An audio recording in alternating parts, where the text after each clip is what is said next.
Today is a very special day as it also commemorates the 100th-year anniversary of the World War I Armistice Day, the day set aside to honor the soldiers and sailors of World War I.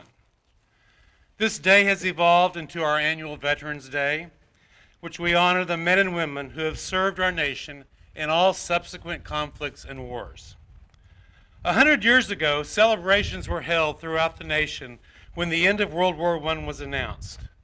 The Armistice Day was declared by many as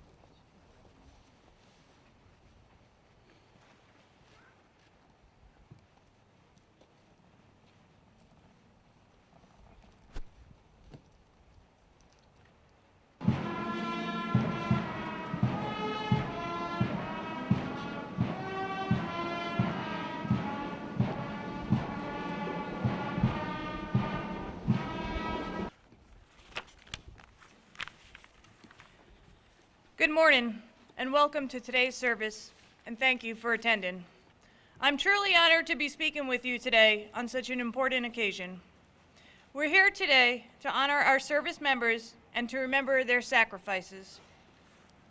I want to begin today by recognizing all those among us who have been part of the great brotherhood and sisterhood we call the U.S. military. Our veterans, active duty service members, guardsmen, and reservists. It is your service and sacrifice that has kept our country safe and free. By being here today and taking time to reflect on the service and the sacrifice of veterans, you illustrate that you understand, either through your own service or through the service of others, the truth that our veterans know all too well. No one leaves the military unchanged. For some, there are physical injuries that have drastically changed life as they once knew it. For others, the wounds may be invisible, but the pain is very real. It isn't an easy journey for our brave men and women as they work to overcome the challenges they face as a result of their service. But our veterans have never sought out the easy path. Service before self. 3 words that define every person here today who has worn the uniform of our great nation. Each one of you has sacrificed, and I would like to thank you. The service members we honor today came from all walks of life, but they all share several fundamental qualities. They possess courage, pride, determination, selflessness, dedication to duty, and integrity. All the qualities needed to serve a cause greater than oneself. Many of them did not ask to leave their homes to go fight on distant battlefields, and some didn't even volunteer. They didn't go to war because they loved fighting, but because they were called to be a part of something bigger than themselves. They were ordinary people who responded in extraordinary ways.